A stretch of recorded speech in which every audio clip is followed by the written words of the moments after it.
உலகெங்கும் உள்ள தமிழ் மாணவர்களுக்கு வணக்கம்.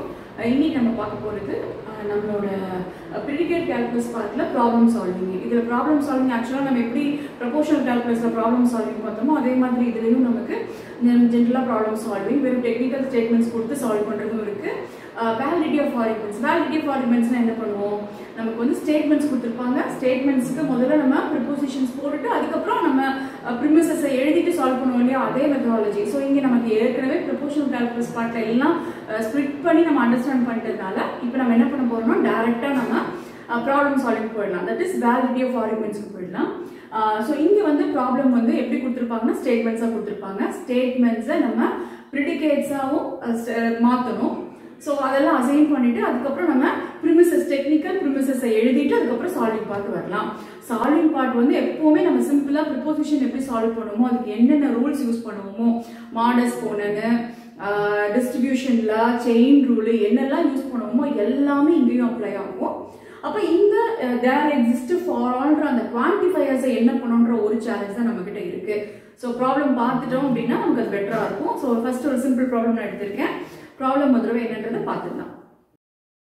Show that the premise is one student in this class knows how to write programs in Java, and everyone who knows how to write programs in Java can get a high paying job. Imply the conclusion, someone in this class can get high paying job. அப்போ நம்ம இங்க first ஸ்டேட்மெண்ட்ஸை ஒவ்வொரு complex ஸ்டேட்மெண்ட்டையும் என்ன பண்றோம், simple ஸ்டேட்மெண்ட்டா பிரிச்சுட்டு நம்ம ப்ரிடிகேட்ஸை assign பண்ணணும். நம்ம ஏற்கனவே சொன்ன மாதிரி ப்ரிடிகேட்ஸோட அசைனிங் பார்ட் எப்படி இருக்கும்னா கேபிட்டல் ஆல்பபெட்ஸா இருக்கணும். நம்ம ப்ரிப்போசிஷன்ஸ்க்கு என்ன பண்ணுவோம், ஸ்மால் ஆல்பபெட்ஸ் யூஸ் பண்ணுவோம். இங்க கேபிட்டல் ஆல்பபெட்ஸ் யூஸ் பண்ணணும். பட் இங்க வேரியபிள் ரொம்ப இம்பார்ட்டன்ட். அப்போ நம்ம இங்க என்ன வேரியபிளா எடுத்துக்க போறோம் அப்படின்னா எக்ஸ் இஸ் அ ஸ்டூடெண்ட்.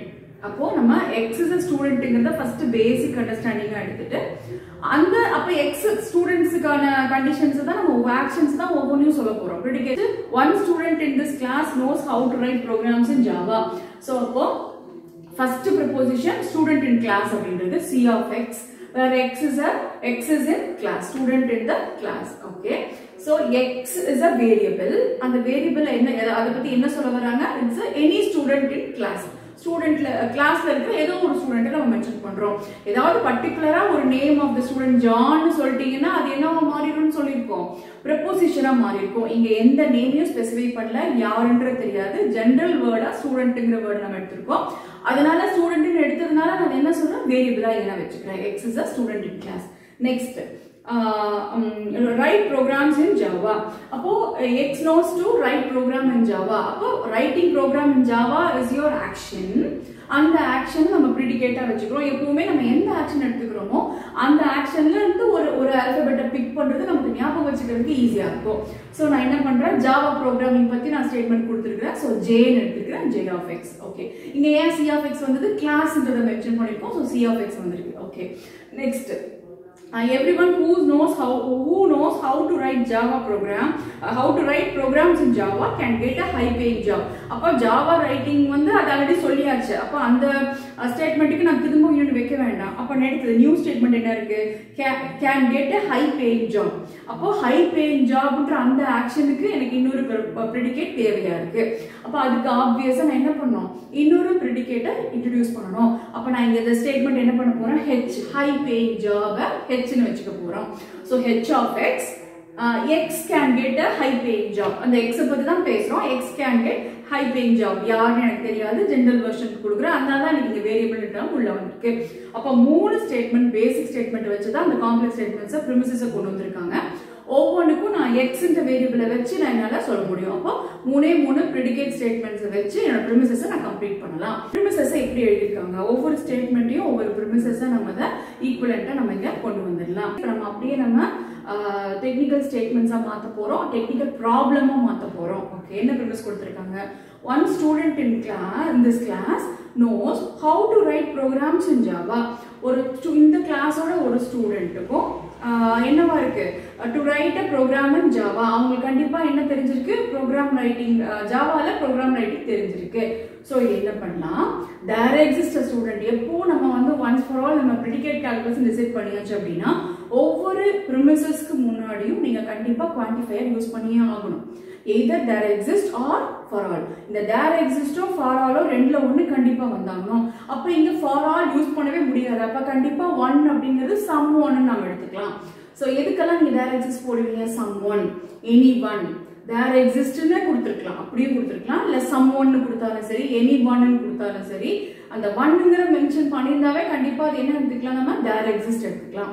அப்போ தேர் எக்ஸிஸ்ட் எக்ஸ், எக்ஸ் நம்ம என்ன சொல்றோம், it's a student, he is a student in class. Okay, அப்போ தேர் எக்ஸிஸ்ட் எக்ஸ், அந்த எக்ஸ் எப்படி இருக்காங்க அப்படின்னா ஸ்டூடெண்ட் இன் கிளாஸாவும் இருக்கலாம், ஸ்டூடெண்ட் இன் கிளாஸா இருக்காங்க, and he knows how to write program in Java. அப்ப C of x um J of x um combined இருக்கு, ரெண்டுமே important. அப்ப நீங்க கனெக்டிவ் என்ன யூஸ் பண்றோம், and. ரெண்டு ஸ்டேட்மெண்ட்டை கனெக்ட் பண்ற கனெக்டரா இங்க என்ன எடுத்துக்கிறோம், and எடுத்துக்கிறோம். ரெண்டுமே important.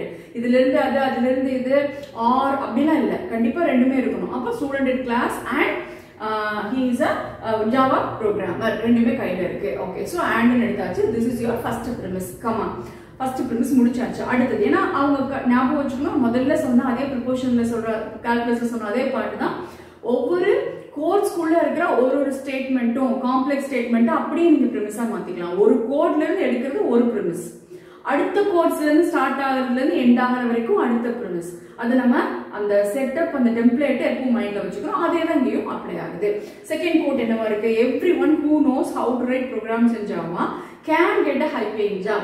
அப்போ யாரெல்லாம் ஜாவா ப்ரோக்ராமிங் எழுத முடியுமோ அவங்க எல்லாரும் என்ன கிடைக்கும், கண்டிப்பா ஹை பேயிங் ஜாப் கிடைக்கும். ஸோ J of x இருந்தா ஹை பேயிங் ஜாவா ப்ரோக்ராமிங் தெரிஞ்சிருந்தா implies can get, அப்ப கண்டிப்பா என்ன சொல்றாங்க, can get, that implies H of x, high paying job. அப்ப இங்க everyone சொல்லிட்டாங்க. அப்ப everyone வேர்ட் எப்படி நீங்க டிரான்ஸ்லேட் பண்ணணும், என்ன குவான்டிஃபையர் அது, for all, for all x. அப்ப ரெண்டே ரெண்டு premises தான் இங்க இருக்கு. ஃபைனலா என்ன சொல்றாங்க, imply the conclusion. அப்ப கன்க்ளூஷனும் சொல்லிட்டாங்க. என்ன conclusion, someone in this class can get a high paying job. அப்ப x and H of x. ஆக்சுவலா இந்த மாதிரி ப்ராப்ளம்ஸ்ல நமக்கு ஒரு பெரிய அட்வான்டேஜ் என்ன அப்படின்னா, நீங்க குவான்டிஃபையர்ஸை கரெக்டா டிரான்ஸ்லேட் பண்ணி கொண்டு வந்துடணும். ஸ்டேட்மெண்ட்ல இருந்து குவான்டிஃபையர்ஸை கரெக்டா டிரான்ஸ்லேட் பண்ணி ப்ரிமிசஸ்ல போட்டீங்க அப்படின்னா சால்விங் பார்ட் எப்பவுமே நமக்கு எப்படி இருக்கும், சிம்பிளா தான் இருக்கும். அப்ப அந்த சால்விங்ல நம்ம ரொம்ப வரி பண்ண வேண்டாம். இந்த டிரான்ஸ்லேஷன் பார்ட் தான் ரொம்ப கேர்ஃபுல்லா, ப்ரிமிசஸ் எழுதுற பார்ட் தான் ரொம்ப கேர்ஃபுல்லா பண்ண வேண்டியது.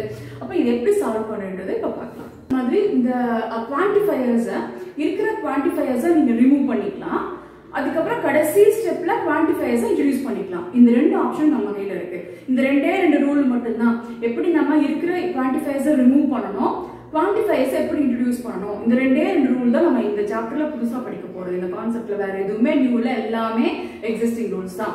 அப்போ இருக்கிற இப்ப பாருங்க, ஃபார் எக்ஸாம்பிள் ஃபர்ஸ்ட் எடுத்து நான் என்ன பண்றேன், ஃபர்ஸ்ட் ப்ரிமிஸ் எடுத்துக்கிறேன். என்ன ப்ரிமிஸ் அது, there exist x, C of x and J of x. இந்த premise நான் எடுத்துக்கிறேன். இருக்கிறது ரெண்டே premise தான், நம்மளோட சாய்ஸ் தானே. சோ ஃபர்ஸ்ட் நான் இத எடுத்துக்கிறேன். இதுல அடுத்து நான் எந்த ரூல் அப்ளை பண்ணனும், எனக்கு டிஸ்டர்பன்ஸா இருக்கிறது என்னது, குவான்டிஃபையர். குவான்டிஃபையரை ரிமூவ் பண்ணோம் அப்படின்னா ரிமூவ் பண்ற ரூலுக்கு பேர் என்ன அப்படின்னா ஸ்பெசிஃபிகேஷன். ஸ்பெசிஃபிகேஷன் அப்படின்னா அதுல நான் ஏதோ ஒரு பர்టిక్యులர் வேல்யூவை உள்ள போட்டு குவான்டிஃபையரை ரிமூவ் பண்றேன். நான் முதல்லயே சொல்லியிருக்கேன், ஏதாவது ஒரு வேல்யூவை நீங்க வேரியபிளுக்கு சப்ஸ்டிட்யூட் பண்ணிட்டீங்கன்னா வேரியபிள் ஆட்டோமேட்டிக்கா வெளில போயிடும். இப்போ ஃபார் எக்ஸாம்பிள் இப்போ இங்க என்ன பண்ணிருக்கோம் அப்படின்னா x is equal to a ன்னு ரீப்ளேஸ் பண்ணிருக்கேன். x a ன்னு ரீப்ளேஸ் பண்ணிருக்கேன். once நீங்க ரீப்ளேஸ் பண்ணிட்டீங்கன்னா அங்க வேரியபிளே இருக்காது. வேரியபிள் இல்லைன்னா குவான்டிஃபையருக்கு வேல்யூவே இல்ல. சோ ஆப்வியஸா இந்த இடத்துல நீங்க x equal to a போட்ட உடனே x உம் ரிமூவ் ஆயிடும், குவான்டிஃபையரும் வெளில போயிடும், எலிமினேட் ஆயிடுது. அப்போ கம்ப்ளீட்டா இது எப்படி இருக்குது, C of a and J of a. once நீங்க வேல்யூ போட்டீங்கன்னா அது ஆட்டோமேட்டிக்கா அது எதுக்குள்ள வந்துரும், ப்ரொபோசிஷன் கேட்டகரிக்குள்ள வந்துரும். ப்ரொபோசிஷன்ஸ்க்கு எக்ஸிஸ்டிங் ரூல்ஸ் எல்லாத்தையும் நீங்க அப்ளை பண்ணிக்கலாம். அதே தான் நான் இங்க பண்ணிருக்கேன். இது ஷார்ட் ஃபார்ம்ல எழுதிருக்கேன், எக்ஸிஸ்டென்ஷியல் ஸ்பெசிஃபிகேஷன். அப்ப ஸ்பெசிஃபிகேஷன் நமக்கிட்ட இருக்கிற ரெண்டு குவான்டிஃபையர், ரெண்டுக்குமே ஸ்பெசிஃபிகேஷன் ரூல் அப்ளை பண்ணீங்கன்னா அதை ரிமூவ் பண்ணிடலாம். ஸோ யூனிவர்சல் ஸ்பெசிஃபிகேஷன் ரூல் இருக்கும். அதே மாதிரி எக்ஸிஸ்டென்ஷியல் குவான்டிஃபையர் அப்படின்றனால எக்ஸிஸ்டென்ஷியல் ஸ்பெசிஃபிகேஷன் இருக்கும். ஓகே, அதே மாதிரி இங்க இப்போ நீங்க சப்போஸ் இது ஸ்பெசிஃபிகேஷனை ரிமூவ் பண்றதுக்கு யூஸ் பண்றோம். சப்போஸ் நீங்க உள்ள இன்ட்ரோடியூஸ் பண்ணோம்னா அதுக்கு என்ன பண்ணலாம் அப்படின்னா ஜெனரலைசேஷன். ஸ்பெசிஃபிகேஷன்னா ரிமூவிங், ஜெனரலைசேஷன்னா இன்ட்ரோடக்ஷன். ஓகே, இப்போ நான் ஒன்ஸ் இங்க ரிமூவ் பண்ணிட்டா எக்ஸுக்கு நான் என்ன போட்டிருக்கேன், ஏன்னு போட்டிருக்கேன். இங்க நீங்க அப்படியே எக்ஸை எடுத்துட்டு வெறும் சி அண்ட் ஜேன்னு எழுதக்கூடாது, C of A and J of A தான் எழுதணும். ஒன்ஸ் நீங்க ஆண்ட்ல பிரிச்சிட்டீங்கன்னா ரூல் அப்ளை பண்ணுங்க. And is nothing but comma, அது தனித்தனியா பிரிச்சுக்கலாம். இப்படி என்ன அர்த்தம், சி ஆஃப் ஏவும் இருக்கு ஜே ஆஃப் ஏன்னு இருக்கு. அப்ப நீங்க எப்படி பிரிக்கலாம், சி ஆஃப் ஏ இருக்கு அப்புறம் ஜே ஆஃப் ஏவும் இருக்கு, ரெண்டும் இருக்கு. இப்போ இந்த சிச்சுவேஷன்ல பிரிச்சதுக்கு அப்புறம் இதுல வேற வேலை கிடையாது. அடுத்த நெக்ஸ்ட் ப்ரிமிஸ் உள்ள கொண்டு வரோம். அந்த ப்ரிமிஸ்ல என்ன இருக்கு, for all இருக்கு. for all x j of x implies h of x. இதுல என்ன பண்ணலாம், எனக்கு இப்போ மறுபடியும் for all ரிமூவ் பண்ணனும். for all அப்படினா யுனிவர்சல் குவான்டிஃபையர், அதை ரிமூவ் பண்றதுக்கு ஸ்பெசிஃபிகேஷன் ரூல் அப்ளை பண்றேன். So universal specification US rule apply பண்ணிருக்கேன், ரிமூவ் பண்ணிட்டேன். அப்ப இங்கேயும் நீங்க எப்பவுமே இதை ரெண்டையும் கனெக்ட் பண்ண போறீங்க. அப்ப இங்க b போடக்கூடாது, xக்கு அங்க ஏன் போட்டீங்கன்னா இங்கேயும் ஏன் தான் போடணும். அப்பதான் நீங்க கனெக்ட் பண்றதுக்கு ஈஸியா இருக்கும். சோ இங்க x = a போட்டாச்சு, that is j of a implies h of a. அப்ப இதுல இருந்து இப்போ நம்ம என்ன பண்றோம், j of a ன்ற ரூலை இங்க பிரேக் பண்ணி கொண்டு வந்து இருக்குது. அதே மாதிரி j of a implies h of a இருக்கு, ரெண்டையும் கனெக்ட் பண்ணுங்க. this is nothing but mod exponent. mod exponent use பண்ணீங்கன்னா என்ன ஆகும், that is nothing but h of a. j of a implies h of a அப்படினா கண்டிப்பா அங்க யார் இருக்கா, h of a இருக்காங்க. ஓகே, இப்போ இந்த ரூலை நம்ம இந்த ஸ்டெப் அரைவ் பண்ணிட்டோம்.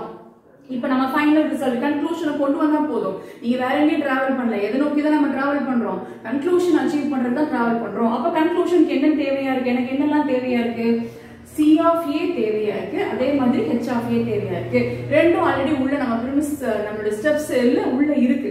ரெண்டையும் கனெக்ட் பண்ணிக்கோங்க. C of A கனெக்டர் நம்ம என்ன யூஸ் பண்றோம், ஸ்ட்ராங் வெர்ஷன். அதுதான் எனக்கு கன்க்ளூஷன்ல தேவையா இருக்கு, அதை நான் அப்படியே எடுத்துக்கிறேன். So C of A and H of A, C of A and H of A இருக்கு. இதோட நம்ம ப்ராப்ளம் முடிச்சுக்கலாமா அப்படின்னா இல்ல. ஏன்னா கண்டிப்பா நமக்குள்ள என்ன வேணும், குவான்டிஃபையர் வேணும். என்ன குவான்டிஃபையர் வேணும், there exists x வேணும். இப்போ நம்ம முதல்ல சொன்ன மாதிரி நம்ம ரிமூவ் பண்றதுக்கு ஸ்பெசிஃபிகேஷன் ரூல் யூஸ் பண்றோம். ரெண்டு குவான்டிஃபையருக்கு ரெண்டு டிஃபரெண்ட் ரூல். இதே நமக்கு வந்து இல்ல இன்ட்ரோடியூஸ் பண்றதுக்கு ஜெனரலைசேஷன் ரூல் யூஸ் பண்றேன். எனக்கு என்ன வேணும், என்ன குவான்டிஃபையர் வேணுமோ அதை இன்ட்ரோடியூஸ் பண்ணிக்கலாம். ஆக்சுவல் குவான்டிஃபையரை உள்ள கொண்டு வரீங்க. So existential generalisation. So EG rule EG use பண்ணிருக்கீங்க. அப்ப என்ன ஆச்சு, there exists x. எப்படி மாத்திக்கலாம், a வை x னு போட்டுக்கலாம். அப்ப there exists x, C of x and H of x. இதுதான் நம்மளோட கன்க்ளூஷன் பார்ட். ஓகே, அப்போ இப்போ உங்களுக்கு ஒரு ஐடியா கிடைச்சிருக்கும்னு நினைக்கிறேன். உங்களுக்கு ஏதாவது queries இருந்தா நீங்க எனக்கு கமெண்ட் பாக்ஸ்ல போஸ்ட் பண்ணுங்க. நன்றி, வணக்கம்.